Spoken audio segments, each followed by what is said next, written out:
It is only fitting that I have the honor of Reid introducing me for this award.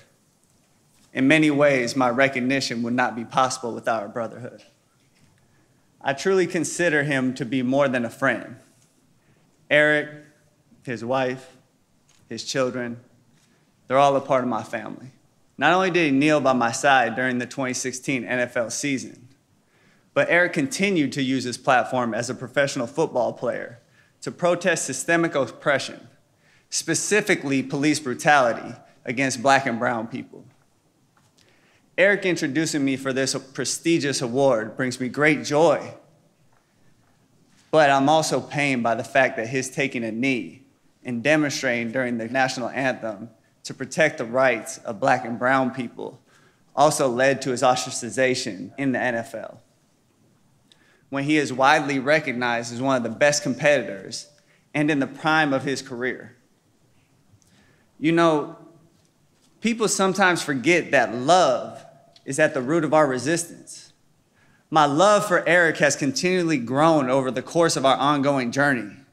His brotherhood, resilience, and faith have shined brightly in moments of darkness. My love for my people serves as the fuel that motivates me and fortifies me on my mission. It is the people's unbroken love for themselves that motivates me even when faced with dehumanizing norms of a system that can lead to the loss of one's life over simply being Black. History has proven that there has never been a period in the history of America where anti-Blackness has not been an ever-present terror. Racialized oppression and dehumanization are woven into the very fabric of our nation, the effects of which can be seen in the lawful lynchings of Black and brown people by the police and the mass incarceration of Black and brown lives in the prison industrial complex. While America bills itself as the land of the free, the receipts show that the US has incarcerated approximately 2.2 million people, the largest prison population in the history of humankind. As police officers continue to terrorize Black and brown communities, abusing their power and then hiding behind their blue wall of silence, the laws that allow them to kill us with virtual impunity, I have realized that our love that sometimes manifests itself as Black rage is a beautiful form of defiance against a system that seeks to suppress our humanity, a system that wants us to hate ourselves. But I remind you, it is love that is at the root of our resistance. It is our love for 12-year-old Tamir Rice, who was gunned down by the police in less than 2 seconds, that will not allow us to bury our anger. It is our love for Philando Castile, who was executed in front of his partner and his daughter, that keeps us fighting back. It is our love for Stephon Clark, who was lynched in his grandma's backyard, that will not allow us to stop until we liberate our people. Our love is not an individualized love. It is a collective love. A collective love that is constantly combating forms of racialized hate.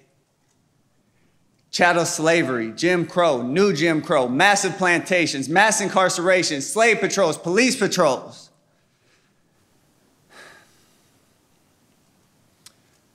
We as a collective, since the colonization of the Americas, have been combating collective forms of systemic racialized hate and oppression. But I am hopeful. I am inspired. This is why we have to protest. This is why we are so passionate. We protest because we love ourselves and we love our people. It was James Baldwin who said, "To be Black in America and to be relatively conscious is to be in a rage almost all the time." My question is, why aren't all people? How can you stand for the national anthem of a nation that preaches and propagates freedom and justice for all, that is so unjust to so many of the people living there? How can you not be in a rage when you know that you are always at risk of death in the streets or enslavement in the prison system? How can you willingly be blind to the truth of systemic racialized injustice? when Malcolm X said, "I'm for truth, no matter who tells it. I'm for justice, no matter who it's for or against.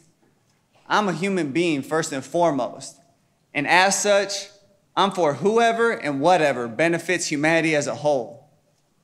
I took that to heart.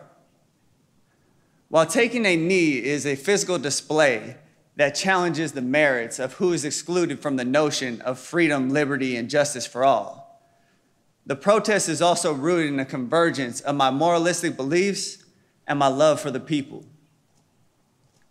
Seeking the truth, finding the truth, telling the truth, and living the truth has been and always will be what guides my actions. For as long as I have a beating heart, I will continue to work on this path on behalf of the people. Again, love is at the root of our resistance. Last, but certainly not least, I would like to thank Amnesty International for the Ambassador of Conscience Award. But in truth, this is an award that I share with all the countless people throughout the world combating the human rights violations of police officers and their uses of oppressive and excessive force. To again quote Malcolm X, when he said, "I will join in with anyone. I don't care what color you are. As long as you want to change this miserable condition that exists on this earth, I'm here to join with you all in this battle against police violence." Thank you.